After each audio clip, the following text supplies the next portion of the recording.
So once again hello and welcome students. शुरुआत करते हैं आज की क्लास की। आज अपन करेंगे क्या? एनसीईआरटी क्वेश्चन करेंगे और क्या है। चलो भाई शुरुआत करो। क्वेश्चन आपके सामने है, लिखने की जरूरत नहीं है। 2.1 लिखो, क्वेश्चन सॉल्व करो, आंसर निकालो।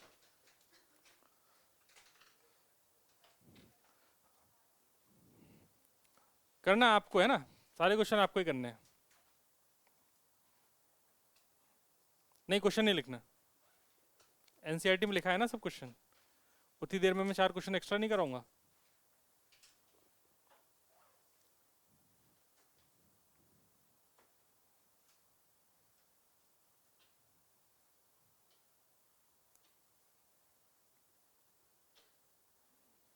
क्या है आंसर?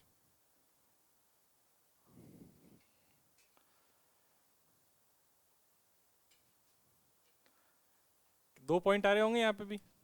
एकदम सेम क्वेश्चन है जो अपन ने किया था एग्जाम्पल में। ये है 5 × 10⁻⁻8 और ये है -3 × 10⁻⁻8। यहाँ से एक्स डिस्टेंस पे पोटेंशियल 0 मान लेते हैं, तो डिस्टेंस बचेगी 16 - x। तो इस पॉइंट पी का नाम है, तो पोटेंशियल एट पॉइंट पी को 0 कर देते हैं। मतलब के Q1/R1, या इसका नाम Q1 दे दो, इसका नाम Q2 दे दो। तो हम बोल देंगे के Q1/x प्लस के Q2/16 - x should be equal to 0। तो Q1/x is equal to Q2 minus में, मैंने इस बार Q2 को साइन को मैं रखूंगा, तो Q1/x Q2 की वैल्यू रख दी, माइनस इंटू -3 × 10⁻⁻8। आप लोग खुद कर रहे हैं ना, मेरा इधर मत देखना, मेरे चक्कर में मत रहना।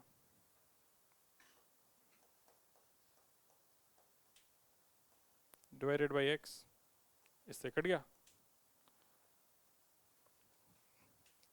तो 16×5 = 80 -5x बराबर 3x। इसका अर्थ ये होता है कि 8x बराबर 80 और इसका अर्थ होता है x बराबर 10 सेंटीमीटर। आ गया क्या? यही आ रहा है? हाँ, दूसरा वाला कितना आ रहा है? 24 आ रहा है। ये वाला कितने लोगों का सही है? बाकी लोग कर रहे हैं?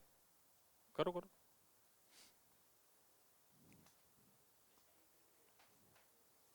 एकदम आइडेंटिकल क्वेश्चन है, सिर्फ डेटा ही चेंज है, बाकी तो कुछ नया नहीं है।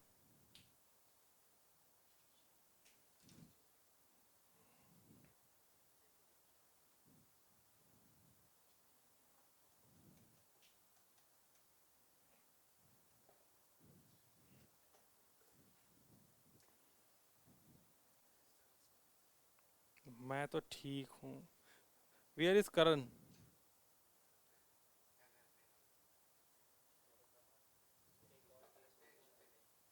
हम्म।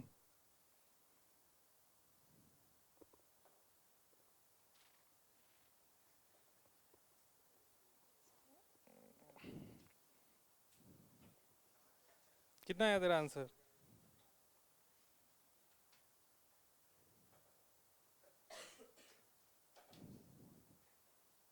इस मोहल्ले में क्या है? दूसरा वाला पॉइंट कहाँ होगा? किधर? लेफ्ट में राइट में? राइट में। बड़े से दूर छोटे के पास, जो मैग्नीट्यूड में बड़ा है उससे दूर, मैग्नीट्यूड में छोटा है उसके पास। तो बड़े से दूर मतलब इधर। तो जो दूसरा जो पॉइंट नंबर 2 मिलेगा, मतलब मैं केस नंबर 2 नाम दे दूं इसे, तो ऐसा बोल दूंगा कि यहाँ पर तो एक Q1, यहाँ पर एक Q2, और जो पॉइंट P है अब वो यहाँ पर है, यहाँ से x दूरी पे। तो यहाँ से यहाँ तक की दूरी हो जाएगी 16 + x। ये क्वेश्चन तो है।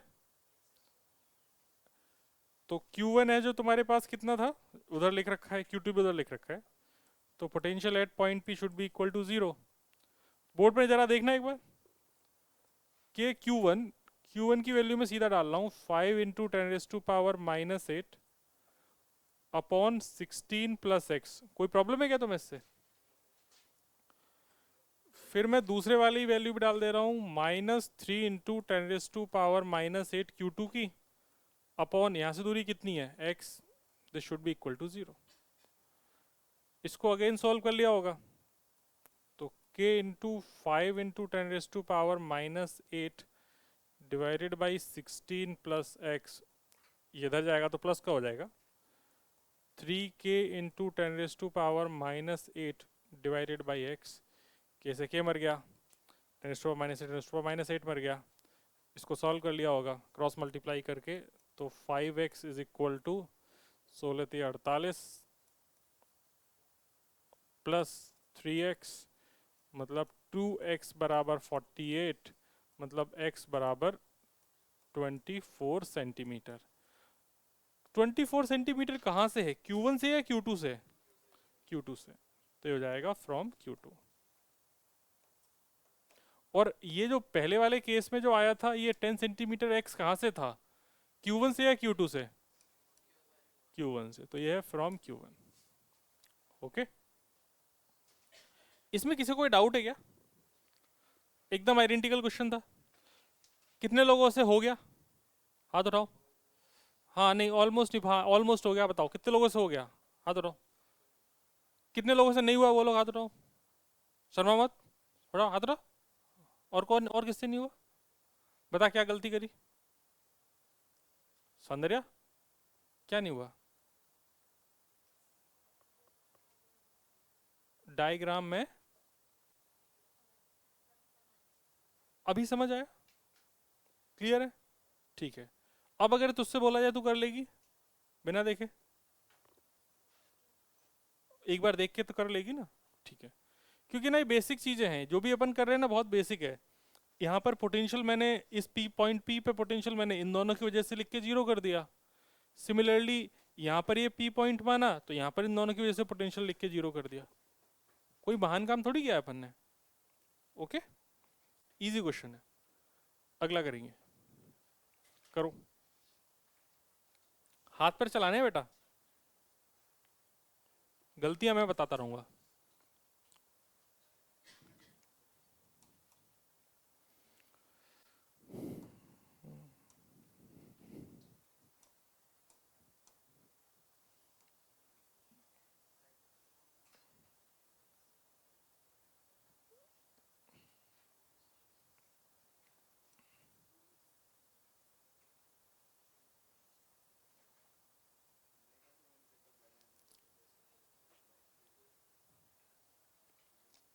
ये जो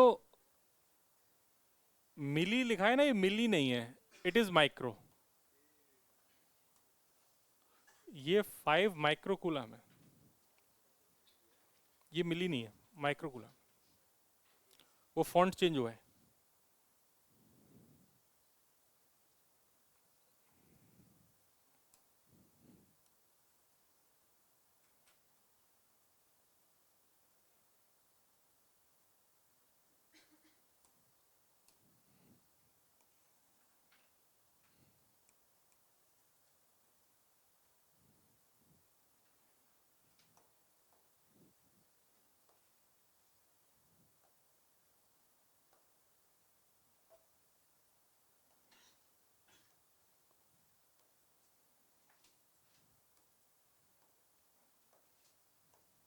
आंसर बताओ, इतने टाइम लगना चाहिए बस, जितनी देर मैंने बोला ना, बस इतनी देर का क्वेश्चन ही है।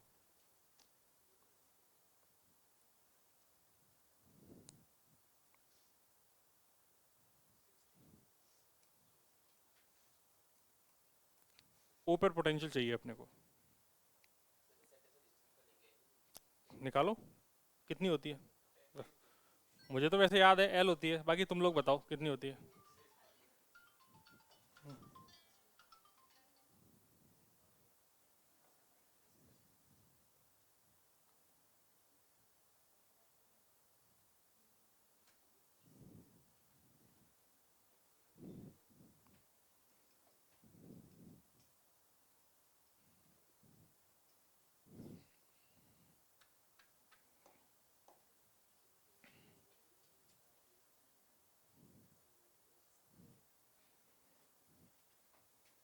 क्या लग रहा है, हो जाएगा?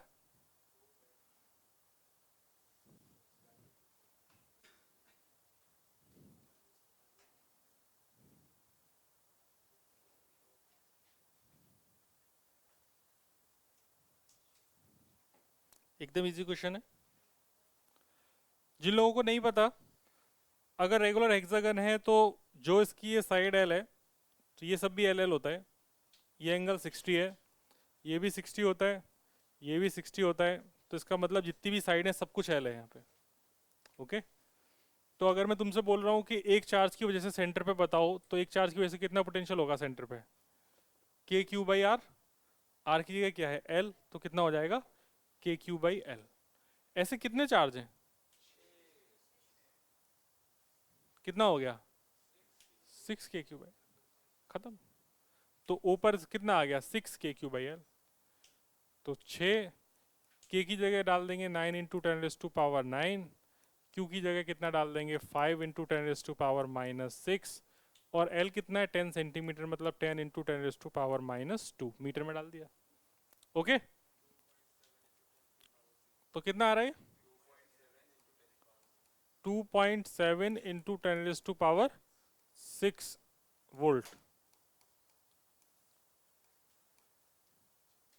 ठीक है जी।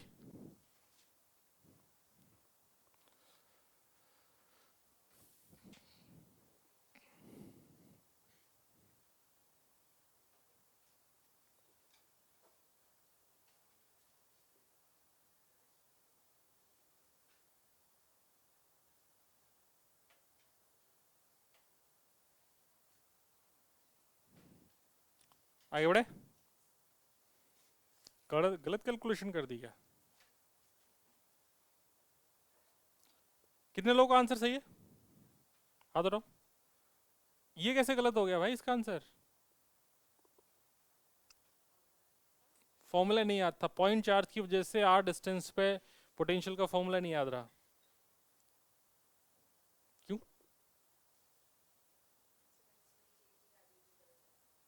ठीक है, 5 माइक्रोकूलम है।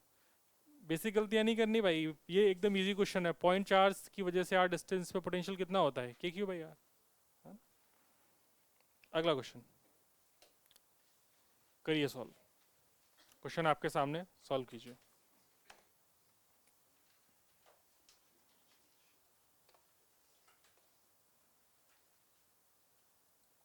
देखो, ये क्या क्वेश्चन था।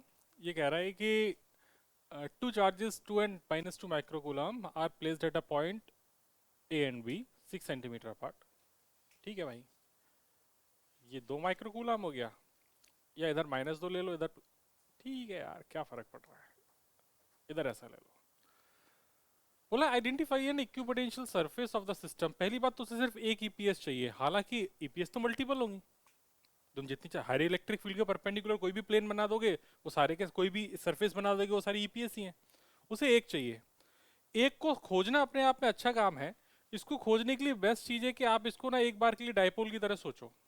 आपने सोच लिया डायपोल एक, और डायपोल की इक्वेटोरियल पोजीशन पर कहीं भी चले जाओ, जो हमेशा पोटेंशियल होता है वो कितना होता है, 0 होता है कि नहीं होता? कहीं भी चले जाओ, क्योंकि ये डिस्टेंस हर बार कितनी रहेगी, बराबर। तो k plus Q by R, K minus Q by R. तो यहाँ पर अगर तुम इसे एक डायपोल की तरह सोचोगे, तो इसकी जो इक्विपोटेंशियल सरफेस होगी वो इक्वेटोरियल प्लेन होगा कि नहीं होगा? तो कोई बोले कि इसकी इक्विपोटेंशियल सरफेस कहाँ है, तो इसका सीधा सा आंसर है, इसकी ईपीएस है एक ऐसा प्लेन जो परपेंडिकुलर है इसको मिलाने वाली लाइन के और इसके मिड पॉइंट से पास कर रहा है। हाँ या ना? तो इसके इसके बारे में ऐसा लिख लो, a plane which is perpendicular to the line joining both charges, a plane which is perpendicular to the line joining both charges,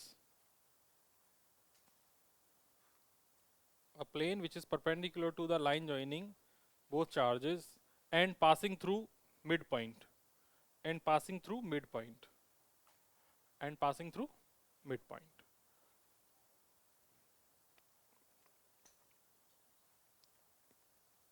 and passing through midpoint। Okay, ठीक है दोस्त, चलो। ये हो गई बात।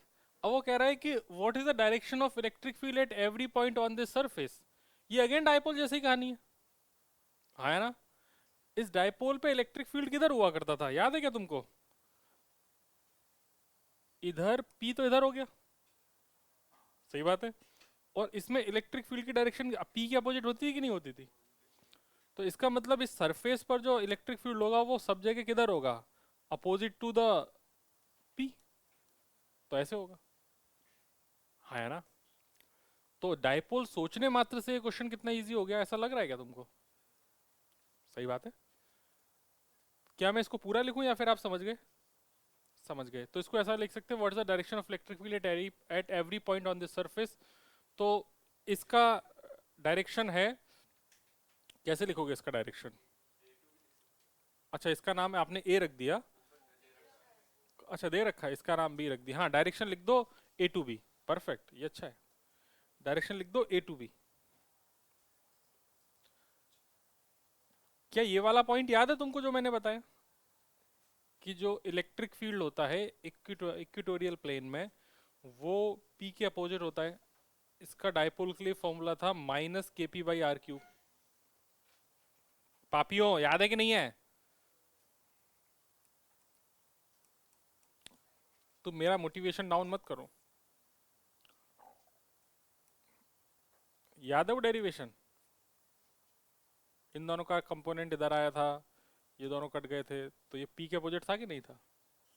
अब याद आया? Yes sir, no sir? ठीक है। तो इसका जो फॉर्मूला था इलेक्ट्रिक फील्ड का, मुझे अभी भी याद है, वो minus K P by R Q. Minus sine क्या बता रहा था, opposite to the P, P vector. Okay, चलो भाई, ठीक है, बढ़िया है। आगे देखते हैं अगला। A spherical conductor of radius 12 centimeter has a charge this uniformly distributed on its surface. What is the electric field? भाई ये तो तुम्हें पता है सब, फटाफट बताओ आंसर। तीनों के चाहिए, जीरो। खुशी तो देखो, जीरो। नंबर भी आएंगे जीरो। पहले वाले का तो आंसर जीरो ही है, सही बात है। इसकी रेडियस आर है, चार्ज क्यू है। आर दे रखा है क्वेश्चन में आपको 12 सेंटीमीटर, एंड चार्ज दे रखा है आपको 1.6 into 10⁻⁻⁷ coulomb. What is the electric field? Electric field inside the sphere, ये तो जीरो ही है, पता ही है। Just outside the sphere, just outside the sphere मतलब सरफेस पे पूछ रहा है। जस्ट आउटसाइड मतलब ये पूछ रहा है तुमसे के Q by capital R square. Answer बताओ।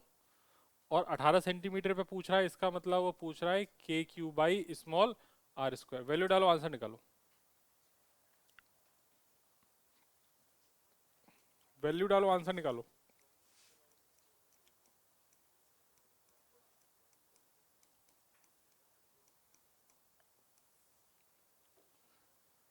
सोलह, 12।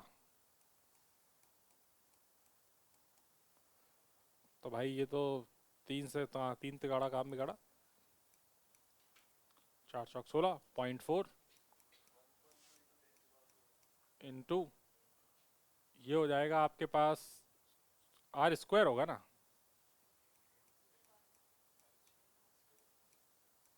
ऐसा होगा। तो 4 चौक 16 एंड 4 तिया 12। ये तो कट गया सब, कुछ बचा ही नहीं यहाँ पे तो, आया ना। तो ये हो जाएगा 10⁻⁹ 7 8 मतलब 1 और 4 और 10⁻⁵ आ रहा है, यही है क्या? ठीक है जी, इसको सॉल्व कर लेंगे। ये 1.6 को 16 इंटू 10⁻⁻⁸ ना लिख लूँ सीधा, और आर स्क्वायर मतलब 18 इंटू 18 इंटू 10⁻⁻⁴।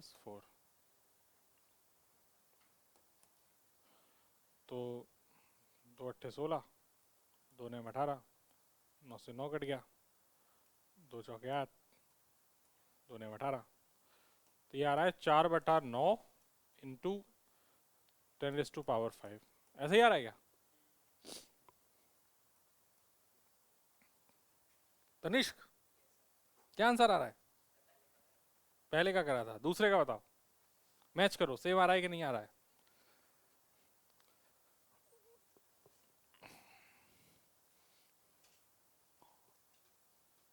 भूल न जाना, आंसर सही लाना।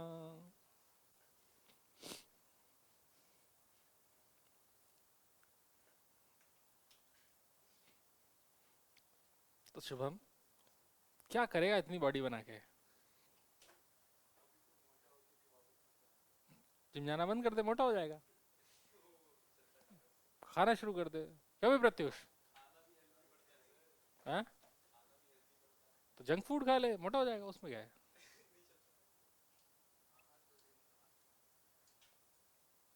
सही आंसर। ठीक है। कहाँ गया? क्वेश्चन नहीं है क्या?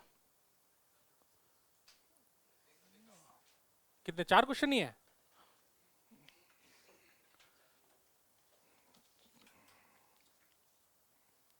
फिजिक्स लिखा आ गया है। चलो भाई, आगे का टॉपिक शुरू करते हैं।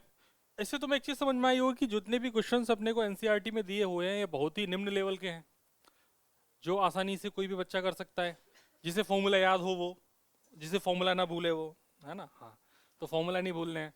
चैप्टर समाप्त होते ही पहला काम है फॉर्मूला लिस्ट बनाना। फॉर्मूला लिस्ट बनाओ, इससे तुम्हें जिंदगी में बहुत चीज़ें आसान हो जाएंगी। जिस चैप्टर को रिवाइज करने में तुमको 4 घंटे लग रहे हैं उसको तुम्हें 15 मिनट में रिवाइज कर सकते हो, है ना? कोई क्वेश्चन देखने की जरूरत नहीं, सीधा फॉर्मूला देखो, जो जो इंपॉर्टेंट कॉन्सेप्ट है देखो, खत्म हो गया।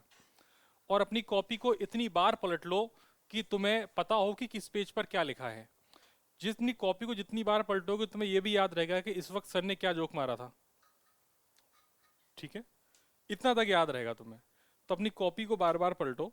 कॉपी हालांकि अगर ऐसी लिखी होगी तो पलटने से भी मतलब नहीं है। हाँ, वो इसकी कॉपी वैसी है, खुद पढ़े खुदा पढ़े। छोटे बच्चे स्क्रिबल नहीं करते ऐसे, ऐसे करता है। तो आप लोग जरा थोड़ा सा कॉपी पढ़ना शुरू करो अपनी, उससे तुम्हें काफ़ी चीज़ें तुम्हारी परमानेंट मेमोरी में जाएंगी। तुम्हें होमवर्क दिया जा चुका है, तुम्हारी एक जो मॉड्यूल है, मॉड्यूल के क्वेश्चंस आप लोग कर रहे हैं ऐसा मुझे पता चला है। कुछ कुछ लोग जिनको डाउट्स हैं वो क्लास के बाद पूछ सकते हैं।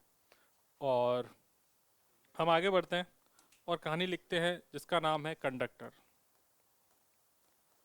देखो, हम बात कर रहे हैं इलेक्ट्रोस्टैटिक कंडक्टर की, तो इसकी बेसिक बेसिक चीज़ें तो तुमको पहले से पता ही है।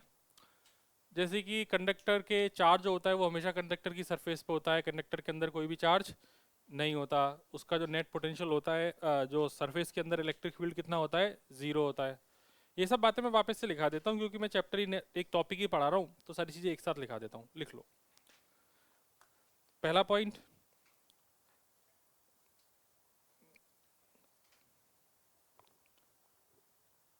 Conduct it is large number of free electrons. अरे यार, क्या बोल रहा हूँ मैं, एक मिनट रुको। It contains large number of free electrons. It contains, मैं शॉर्ट में लिखा रहा हूँ, it contains large number of free electrons. It contains large number of free electrons, ठीक है, which can move freely inside conductor, which can move freely inside conductor।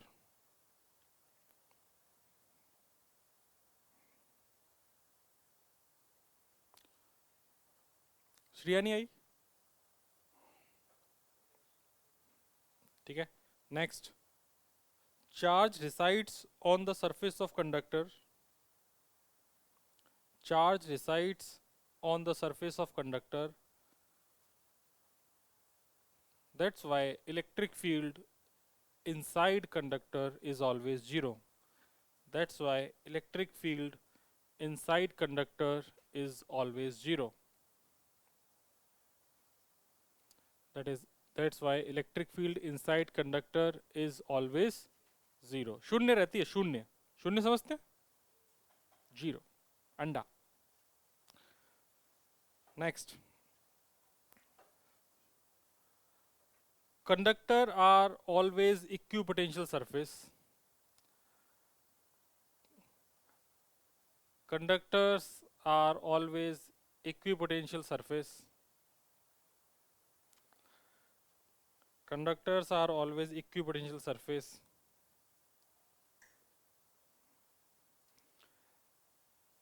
Electric field is always perpendicular to the conductor. Electric field is always perpendicular to the conductor.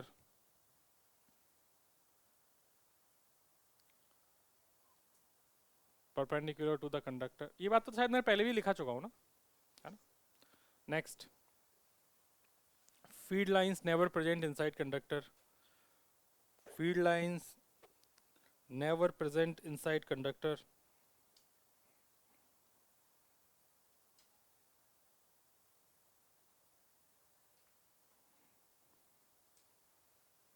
Next. Electric field near the surface of conductor. Electric field near the surface of conductor having surface charge density sigma, having surface charge density sigma is sigma upon epsilon naught. Having surface charge density sigma is sigma upon epsilon naught. ये अपन drive कर चुके हैं, कहाँ किया था? Gauss law में, है ना? तो ये ना, ये तुम्हारे एनसीईआरटी में भी दिया हुआ है। जैसे ये कोई कंडक्टर है, अगर ये पॉजिटिवली चार्ज है तो उसकी सरफेस चार्ज डेंसिटी अलग अलग होगी, तो सिग्मा मान ली मैंने। तो यहाँ से अगर मैं बहुत पास, अगर यहाँ पर किसी भी पॉइंट पर पूछूं, तो यहाँ पर अपन ने एक सिलेंडर एज्यूम कर लिया। इस सिलेंडर की वजह से यहाँ पर जो इलेक्ट्रिक फील्ड होगा, वो इलेक्ट्रिक फील्ड अपन ने निकाल चुके हैं, तो ये सॉल्व कर चुके हैं। कितना आया था इसका इलेक्ट्रिक फील्ड? ये इलेक्ट्रिक फील्ड याद है तुम्हें कितना था? के नहीं था भाई, कुछ याद नहीं रखते हो। E इंटू एस का इंटीग्रेशन की जरूरत नहीं थी, अपन ने पूरे सॉल्व कर लिया था। तो E S is equal to sigma S upon epsilon naught. ये आया था कि नहीं आया था? तो एस से एस कट गया था, मतलब Q upon epsilon not, flux बराबर कर दिए थे गॉस लॉ के हिसाब से, तो electric field sigma upon epsilon not आया था।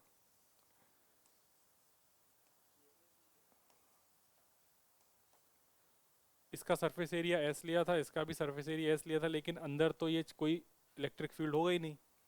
इलेक्ट्रिक फील्ड किधर होगा? बाहर। तो फ्लक्स भी किधर होगा? बाहर। ये याद है क्या तुम्हें? याद आ रहा है? ठीक है, ओके। तो इतनी बातें हो गई, अब थ्योरी की काम खत्म। अब अगली हेडिंग लिखो, electrostatic shielding. Electrostatic shielding.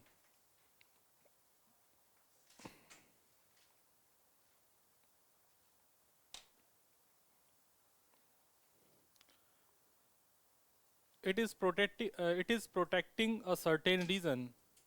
It is protecting a certain region. It is protecting a certain region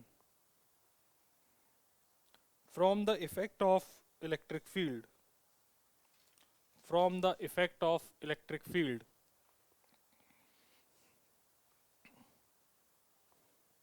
It is protecting certain region from the effect of electric field.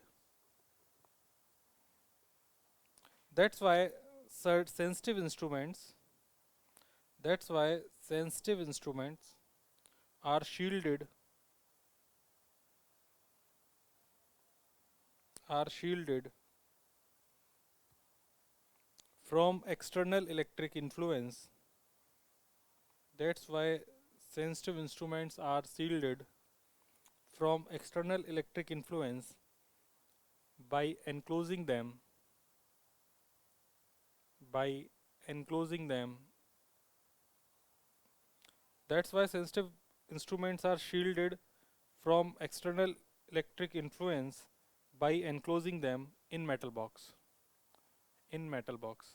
Metal conductor है। वैष्णव भी नहीं आएगा आज? अच्छा, okay. Next, whatever be the charge on electric field, whatever be the charge or electric field configuration, whatever be the charge or electric field configuration outside, comma, whatever be the charge or electric field configuration outside,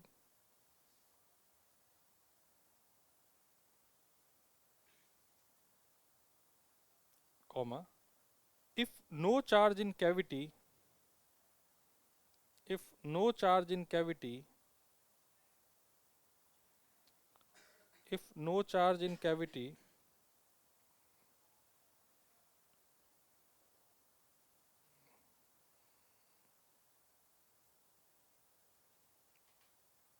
then electric field inside the cavity will always zero. Then electric field inside the cavity will always zero. ये दो अलग अलग बातों के लिए बताया गया है ना. मैं समझाता हूँ मैंने क्या लिखा है, धीमे धीमे आप लोग समझ जाएंगे सब. ओके. हालांकि जितनी बातें मैंने बताई हैं इतनी बातों में तुम्हारा बोर्ड खत्म हो गया है, लेकिन यहीं से तो शुरुआत होती है अब असली इलेक्ट्रोस्टैटिक की. आओ शुरू करें. देखो भाई,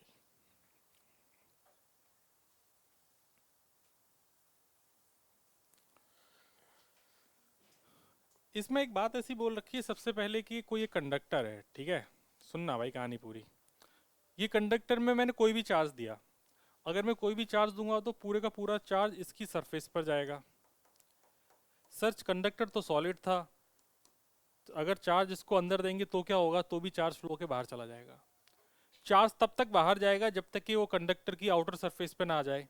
कंडक्टर की आउटर सरफेस पर आते ही ये चार्ज रुक जाएगा, क्योंकि अभी इसके पास इतनी औकात नहीं है कि ये फ्लो होके एयर में चला जाए.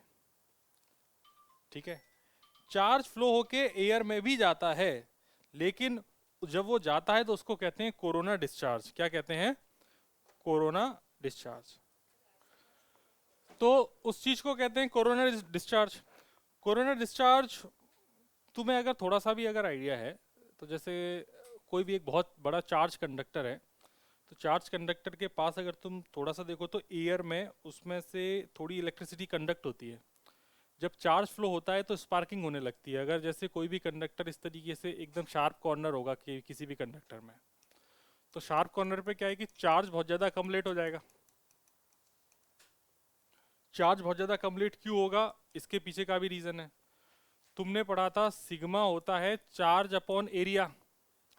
चार्ज अपॉन एरिया का मतलब क्यू अपॉन 4 पाई r², मतलब सिग्मा प्रोपोर्शनल टू 1/r². जहां पर r बहुत कम है वहां पर सिग्मा बहुत ज्यादा होगा. जितने भी शार्प कॉर्नर है वहां पर r बहुत कम होगा, इसका मतलब वहां पर सिग्मा बहुत. अगर सिग्मा बहुत ज्यादा है तो सिग्मा मतलब चार्ज बहुत ज्यादा है. चार्ज बहुत ज्यादा है तो जितना ज्यादा चार्ज उतना ज्यादा सिग्मा, उतना ही यहाँ पे इलेक्ट्रिक फील्ड होगा कि नहीं होगा, सिग्मा अपॉन एप्सिलॉन नॉट.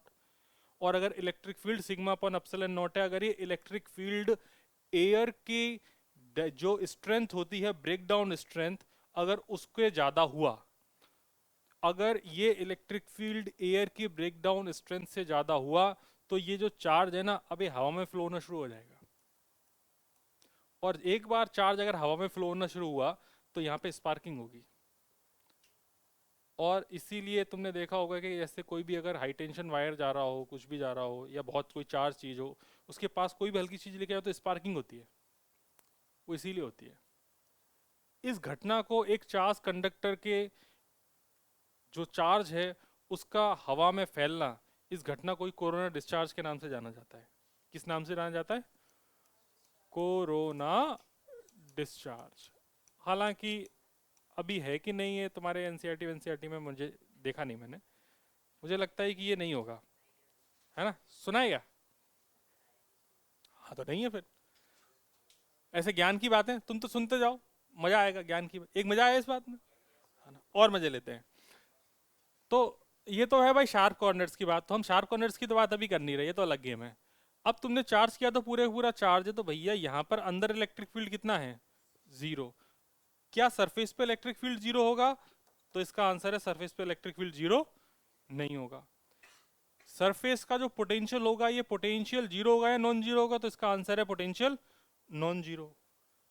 क्या अंदर का पोटेंशियल जीरो होगा? तो इसका आंसर है पोटेंशियल अंदर का नॉन जीरो होगा, क्योंकि चार्ज को सरफेस तक तो लेके आना ही पड़ेगा ना इन्फिनिटी से, तो उसका तो वर्क आएगा ही आएगा। चमका कि नहीं चमका? तो ये गेम है, इतनी सी बात। अब यहाँ पर तुम्हारे लिए एक दूसरा शब्द इस्तेमाल किया गया था, यहाँ पर बोला गया था एक कैविटी नाम की चिड़िया बनाई गई थी, याद है कैविटी? देखो देखो बनी है कि नहीं बनी? दूसरा स्टेटमेंट, दूसरे स्टेटमेंट में कैविटी बना दी, मतलब अपन ने अपने पास एक कंडक्टर है और कंडक्टर के अंदर कैविटी, कोई प्रॉब्लम नहीं। अब गेम ऐसा है कि अपन ने अगर इसको कुछ भी चार्ज दिया तो चार्ज हमेशा कहाँ होगा? अरे बोलना यार, डर क्यों रहा है? बाहर होगा। क्या अंदर वाली सरफेस पर होगा? तो आंसर है नहीं, हमेशा कहाँ होगा? बाहर वाली सरफेस। तुमने इसको कहीं भी चार्ज दो, हमेशा दूर जाने की कोशिश करेगा ना रिपल्शन की वजह से, तो बाहर वाली सरफेस पर होगा। अब बाहर वाली सरफेस पर क्या है कि यहाँ से जो भी फील्ड लाइंस जा रही होंगी वो सारी की सारी परपेंडिकुलर जाएंगी, जिस भी सरफेस से जा रही होंगी, जो भी यहाँ पे इस तरीके से।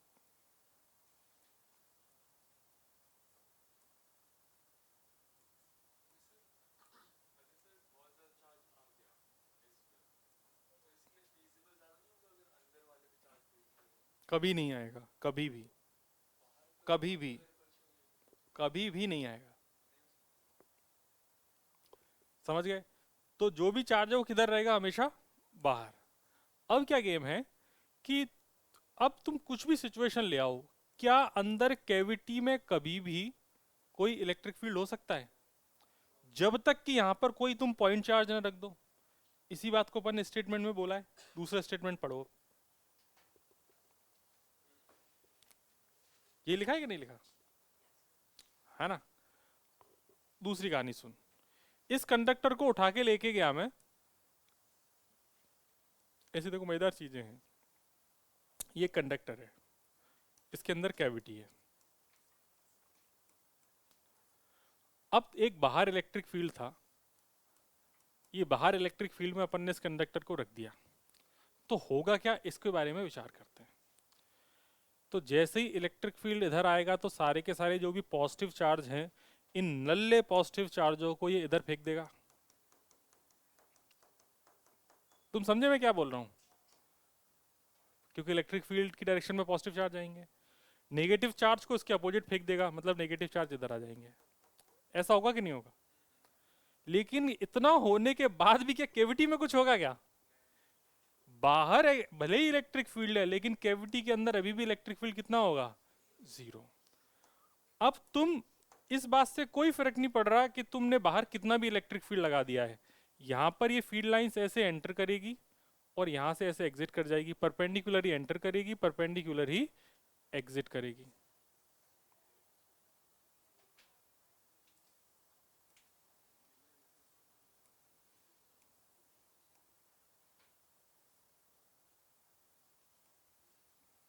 तुम समझे मैं क्या बोला? अगर मैं इसको यूनिफॉर्म इलेक्ट्रिक फील्ड में रख दूं, उसके बाद भी जो फील्ड लाइंस है वो यहां पर तो नॉन यूनिफॉर्म टाइप की हो जाएंगी, लेकिन रहेगा इलेक्ट्रिक फील्ड कैसा? यूनिफॉर्म। तो जब भी तुम कंडक्टर को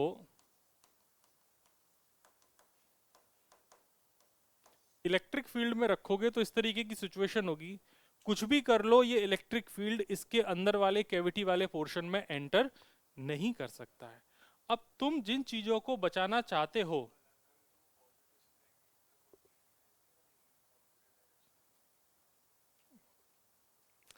देखो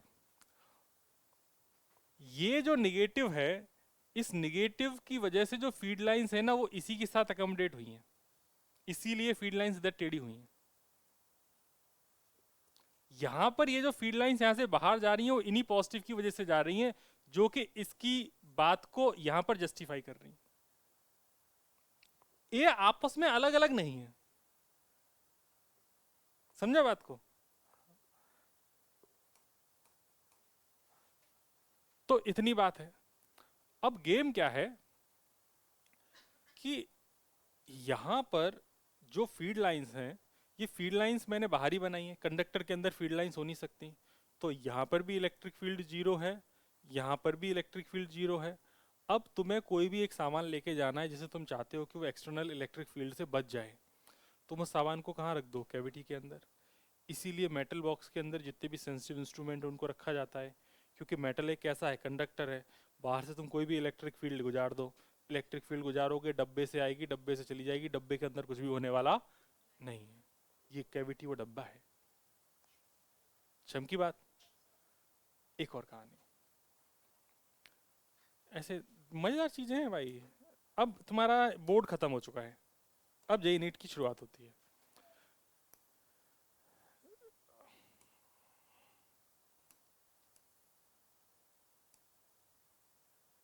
यहां तक कोई प्रॉब्लम है क्या तुमको? नहीं ना? देख, ये कंडक्टर है। इस बार कंडक्टर थोड़ा अच्छा बना दिया ना अपन ने, गोल गोल, है ना? अब यहां पर अपन ने एक चार्ज रखा। कहां पे रखा है? सेंटर पे। सेंटर पे चार्ज रखेंगे तो प्लस क्यू कहां पे इंड्यूस करेगा? यहाँ पे माइनस क्यू। और यहाँ का माइनस क्यू कहां पे इंड्यूस करेगा? यहाँ पे प्लस क्यू। क्या ऐसा होने के बाद भी यहाँ पर कोई फील्ड लाइंस होंगी? तो उसका आंसर है नहीं, क्योंकि तो कंडक्टर है और कंडक्टर के अंदर कोई भी फील्ड लाइंस कभी नहीं हो सकती। तो यहाँ पर जो फील्ड लाइंस बनेंगी, वो फील्ड लाइंस बनेंगी ऐसी।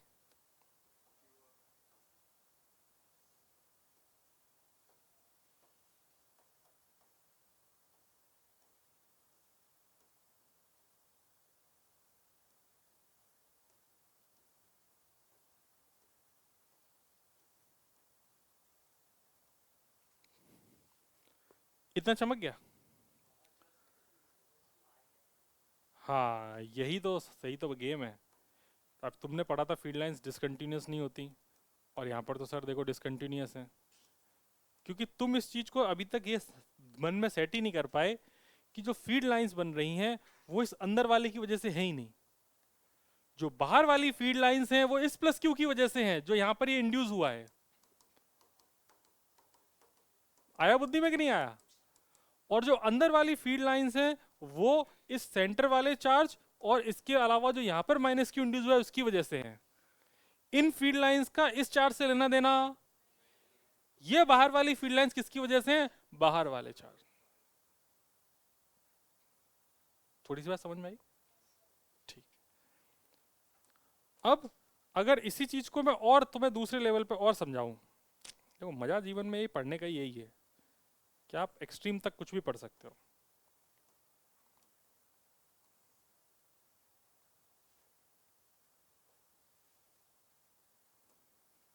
इस सिचुएशन को देखो, यहां पर भी फील्ड लाइंस ऐसी हैं। फील्ड लाइंस नहीं, कंडक्टर है ये तो।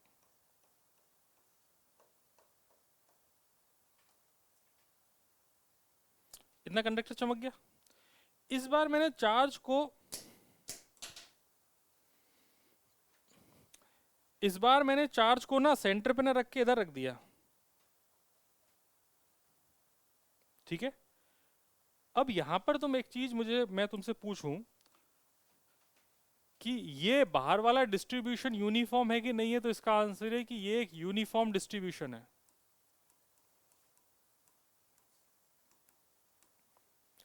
अंदर वाला ये डिस्ट्रीब्यूशन यूनिफॉर्म है, तो इसका भी आंसर है कि ये भी कैसा डिस्ट्रीब्यूशन है? यूनिफॉर्म डिस्ट्रीब्यूशन है। ठीक है। अब मेरा प्रश्न आपसे है कि जब मैंने इस चार्ज को यहां पर इस वाली सरफेस के पास रख दिया, तो ये यूनिफॉर्म डिस्ट्रीब्यूशन होगा या नॉन यूनिफॉर्म डिस्ट्रीब्यूशन होगा? ठीक है। मतलब हो क्या रहा होगा कि ये जो प्लस चार्ज है यहां पर ढेर सारे माइनस को इकट्ठा कर लिया होगा, और यहाँ के माइनस दूर दूर रहे होंगे। ऐसे ही रहा होगा कि नहीं रहा होगा? बाहर क्या हो रहा होगा ये बताओ? बाहर क्या हो रहा होगा? सोचो और बताओ। मैं बैठा हूं, तुम सोचो।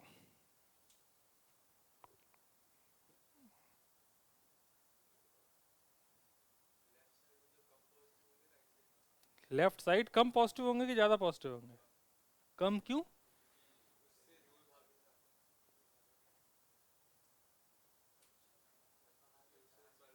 है? हाँ, तो रखा तो वहां पे भी नहीं था, लेकिन इंड्यूस हुआ ना। इंड्यूस हुआ। लेफ्ट में ज्यादा होंगे, सबको यही लगता है ना? नहीं होंगे, यही तो बताना। देख होता क्या है कि ये जो डिस्ट्रीब्यूशन है it is non uniform distribution. क्यों है? क्योंकि यहां पर जो चार्ज रखा है वो सिमेट्रिक नहीं है। लेकिन अगर तू बाहर जाएगा तो बाहर जो भी डिस्ट्रीब्यूशन होगा वो सारे का सारा एकदम यूनिफॉर्म होगा, क्योंकि कंडक्टर पे जो चार्ज है ना वो सारे के सारे फ्री हैं, और ये ईपीएस भी है। तो अगर ये इधर माइनस क्यू यहां पर इंड्यूस कर दिया मैंने, तो यहां पर प्लस क्यू यूनिफॉर्म होगा। मतलब जो फील्ड लाइंस अंदर बनेंगी कुछ ऐसी,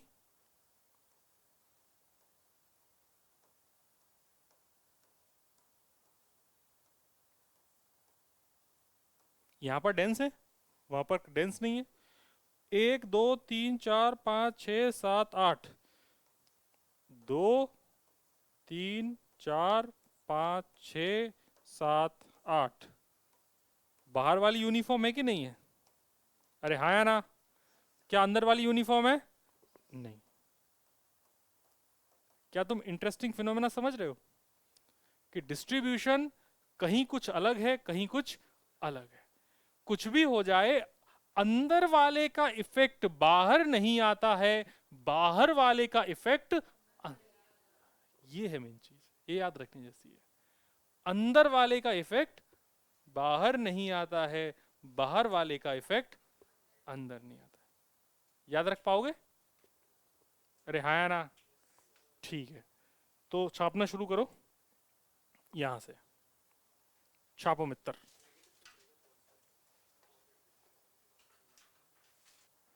चलो तुम्हें थोड़ा सा और सिखा देते हैं। मजा आता है ना यार, यही तो मजा है जीवन के। आओ जीवन के मजे लें। इससे पहले कि जीवन तुम्हारे मजे लेना शुरू कर दे, तुम जीवन के मजे लो। देखो माय डियर कछुओ,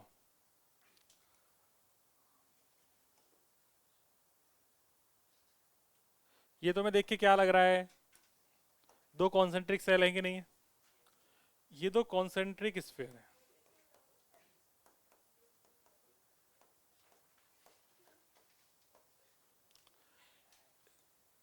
बेटा चोंच बंद रख लेंगे,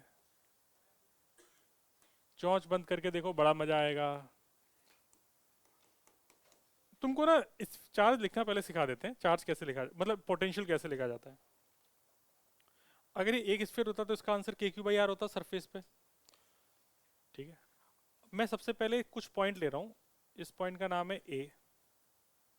ठीक, या फिर एक काम करो, इसका नाम स्फीयर 1 और इसका नाम स्फीयर 2। तो पोटेंशियल ऑफ स्फीयर 2, मैं जो स्फीयर नंबर 2 है इसका पोटेंशियल लिखना चाहता हूँ। तो यहाँ पर ऐसा है कि जैसे दो चार्ज हैं, दोनों की वजह से पोटेंशियल लिखना पड़ेगा। इस सरफेस पे इस पॉइंट पर पोटेंशियल लिखना है। V2 का मतलब है इस स्फीयर के सरफेस पे पोटेंशियल लिखना है। तो सरफेस पे पोटेंशियल कितना है? एक तो Q2 की वजह से, तो Q2 की वजह से सरफेस पे कितना हो जाएगा? K Q2 by R2। इसमें कोई समस्या? दूसरा Q1 की वजह से, Q1 की वजह से कितनी डिस्टेंस पे पूछा है? R2 पे। तो तुम लिखोगे plus K Q1 upon R2। सब कंडक्टर है। ये गोला नहीं है ठोस, ये कॉन्सेंट्रिक सेल्स हैं, खोखले गोले हैं। खोखले गोले समझते हो? हाँ, इतना चमक गया। अगर मैं मानूं कि पहले वाले की सरफेस पर लिखना है, तो पहले वाले की सरफेस मतलब यहाँ पे लिखना है। तो यहाँ पे तुम सबसे पहले Q1 की वजह से लिखोगे तो कितना लिखोगे? K Q1 by R1। जब तुम दूसरे वाले की वजह से लिखोगे Q2 की वजह से, Q2 के लिए ये पॉइंट अंदर है या बाहर है? इस बाहर वाले गोले के लिए ये वाला पॉइंट अंदर ही है ना। अगर बाहर वाले गोले के लिए ये पॉइंट इसके अंदर है, इसका मतलब जितना पोटेंशियल सरफेस पर है उतना पोटेंशियल अंदर हर एक पॉइंट पे होगा। हाँ या ना? तो ये हो जाएगा plus K Q two by R two. क्या दूसरी वाला पॉइंट समझ में आया? एक गोले का चार्ज अगर Q है, इसकी यहां का पोटेंशियल के क्यू बाई आर ही होता है कैपिटल में। ऐसे ही इस Q2 के लिए ये वाला जो पॉइंट है ये अंदर है कि नहीं है? तो जितना पोटेंशियल Q2 की सरफेस पर है उतना ही पोटेंशियल अंदर होगा, इसीलिए मैंने यहाँ पर KQ2/R2 लिखा है। क्या इसको लिखने में कोई प्रॉब्लम है तुम्हें? इतना समझ में आ गया? ठीक। मैं तुम्हें आगे और चीजें बता रहा हूं, जैसे कि रोगे तो नहीं? देखो, रोने वाले को आज तक कौन हंसा पाया है? जिसकी आदत है रोने की वो तो रोएगा ही। तुम्हारी तो है नहीं आदत, तुम तो अच्छे बच्चे हो, है कि नहीं? तो बात ऐसी है कि हमने यहाँ पर इस वाले बाहर वाले स्फीयर को अर्थ कर दिया, ठीक है? इस पे चार्ज Q है, इसकी रेडियस R1 है, इसकी रेडियस R2 है। पूछा है find charge on outer sphere after earthing. Earthing करने के बाद इसने पूछा है आउटर स्फीयर पे कितना चार्ज होगा। आप लोग ये मुझे बता सकते हो अर्थिंग का क्या मतलब होता था? तो इसका मतलब किसको जीरो करना है? V2 को जीरो करना है। मैंने ऐसा मान लिया कि अर्थिंग करने के बाद इस पे कितना चार्ज आ गया? X। पहले कितना चार्ज था? 0। अर्थिंग करने के बाद अगर इस पे X चार्ज आया तो पहले मुझे V2 लिखना तो पड़ेगा ना। V2 लिखो। V2 में इसका मतलब यहाँ पे तुम्हें लिखना है, यहाँ पर अंदर वाले की वजह से KQ/R2 कोई प्रॉब्लम है, और बाहर वाले की वजह से लिखोगे तो प्लस KX/R2 कोई समस्या? ये दोनों मिलके कितने होने चाहिए? 0। यही तो अभी पीछे सिखाया था। यहाँ पर जो पोटेंशियल होगा वो अंदर वाले की वजह से भी होगा, बाहर वाले की वजह से भी होगा, दोनों की वजह से लिख दिया। इसको सॉल्व कर लिया, R2 उधर ले जाके सॉल्व कर लिया, तो x बराबर कितना आ गया? -Q। मतलब अगर ये बाहर वाला स्फीयर अनचार्ज्ड है, अंदर वाला स्फीयर चार्ज्ड है, बाहर वाले स्फीयर को अगर मैं अर्थ कर दूंगा तो अर्थ करने के बाद इस बाहर वाले स्फीयर पे जो चार्ज आएगा वो कितना आ जाएगा? -Q। इतना समझते हो? हाँ या ना? ठीक है। अगर तुम्हें इतनी सी बात समझ में आ गई तो और देखो, रोगे तो नहीं? रोगे ना? हाँ, रोना ही तो है अपने को। देखो, जेई नीट वाले हो तो यार तुम्हें तो रोने का अधिकार ही नहीं है, तुम्हें तो पढ़ना ही है। अरे यार, इसे क्या हो गया? अच्छा अच्छा अच्छा। इसके बाद अपने को एक चीज देख लेनी चाहिए, शेयरिंग ऑफ चार्ज, क्योंकि हमने पढ़ रखा है sharing is caring. Sharing of charge में ऐसा ही कि एक गोला है, एक दूसरा गोला है, दोनों गोले समझ में आ रहे हैं तुमको? इसकी रेडियस R1, इस पे चार्ज Q1, इसकी रेडियस R2, इस पे चार्ज Q2, और इनको अपन ने कंडक्टिंग वायर से जोड़ दिया ऐसे, और बीच में की लगा दी। तो पूछ रहा है कि final charge after closing the key, ये कुंजी बंद करने के बाद कितना चार्ज आएगा, हमसे ऐसा पूछा है। तो देखो यार, ये क्वेश्चन ना तुमसे कई बार दो चार होना पड़ेगा तुम्हें इससे, कि आखिर चार्ज को शेयर कैसे करते हैं दोनों पे। कुछ भी हो जाए, जैसे ही तुम इसको बंद करोगे, कुंजी को बंद होगी, कुंजी मतलब की, हिंदी में क्या बोलेंगे की को? कुंजी। तो ये है Q1 डैश और ये है Q2 डैश, यही तो है। ये है R1 और ये है R2। मतलब इस सिचुएशन में चार्ज हमेशा कंजर्व रहेगा। तो चार्ज कंजर्वेशन के हिसाब से मैं ऐसा बोल सकता हूं कि Q1 प्लस Q2 should be equal to Q1 dash plus Q2 dash. सही बात है। और फिर कह रहा है कि अगर इनको मैं बंद कर दूं और इसके बाद मैं आपसे बोलूं कि अब बताओ इन पे चार्ज कितना होगा, तो तुम्हें एक बात समझ में आनी चाहिए कि चार्ज तब तक फ्लो होता रहेगा जब तक कि इन दोनों का पोटेंशियल सेम ना हो जाए। तो इसका मतलब अगर चार्ज फ्लो होना बंद हो गया है तो इसका मतलब दोनों का पोटेंशियल कैसा है, सेम। अब दोनों का पोटेंशियल सेम है तो बच्चे लिखेंगे सर ये हो जाएगा K Q one dash upon R one is equal to K Q two dash upon R two. इतना चमक गया। तो यहां से क्या बच्चे ऐसा लिख सकते हैं, Q one dash upon Q two dash is equal to R one by R two. हाँ या ना? मैं इस चीज को लेकर श्योर हो गया कि जो भी चार्ज होगा वो रेडियस के रेशियो में डिवाइड होगा। गौर से देखिए, यही तो लिखा है, Q one dash upon Q two dash is equal to R one upon R two. मतलब जो भी चार्ज है वो किस में डिवाइड हुआ है, रेडियस के रेशियो में। तो मैं इसको ऐसे लिख रहा हूँ, Q one dash is to Q two dash is equal to R one is to R two. ठीक है, तो यहां से क्यू वन डैश ऐसे लिखा जा सकता है क्या, R one upon R one plus R two into Q net, जिसको डिवाइड करना है। और क्या क्यू टू डैश ऐसे लिखा जा सकता है, R two upon R one plus R two into Q two dash Q net. और क्यू नेट कितना था तुम्हारा, क्यू नेट तो ये लिखा हुआ है, Q one plus Q two. ये जो मैंने डिवाइड किया है रेशियो से, क्या तुम इस चीज को समझ पाए? अगर नहीं समझ पाए हो तो तुम्हें गणित सिखा देता हूं। अगर समझ सके हो तो फिर हाँ बोलो आगे। क्या इसको समझना चाहते हो कि कैसे डिवाइड किया है? हाँ, नलायक बोल हाँ। हाँ, देख कैसे करते हैं। जैसे मान ले ये 2 है, ये 5 है, 2:5 में तुझे कोई एक क्वांटिटी है क्यू नेट, इसको डिवाइड करना है। तो उसके लिए क्या करेगा, अगर तुझे इसको डिवाइड करना है तो 2 अपॉन इन दोनों का समेशन, 5 अपॉन इन दोनों का समेशन। ठीक है, जिसको डिवाइड करना है उससे मल्टीप्लाई कर दे, तो 2/7 into Q net, 5/7 into Q net. ये बन गया तेरा Q1 डैश, ये बन गया तेरा Q2 डैश। यहां पर R1 और R2 तो लिखा था बस, और क्या किया है मैंने। समझ गए किसी भी चीज को, किसी भी क्वांटिटी को रेशियो में कैसे डिवाइड करते हैं? हाँ या ना? तो वो वैसे लिखा है, R1 upon R1 plus R2, किसको डिवाइड करना था, Q नेट को, Q1 डैश आ गया। R2 upon R1 plus R2, किसको डिवाइड करना था, Q नेट को, तो Q2 डैश आ गया। चमक गई बात? यहां तक कोई समस्या?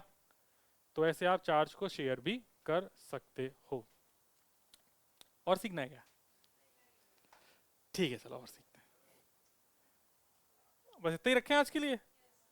ठीक है, तो आज के लिए इतना ही, हम फिर मिलेंगे, तब तक के लिए शुभ रात्रि, शब बखैर। ये लास्ट की जो भी बातें हैं जेई नीट के लिए हैं, बोर्ड के लिए जरूरी नहीं है। हाँ, नोट आपको करना ही है।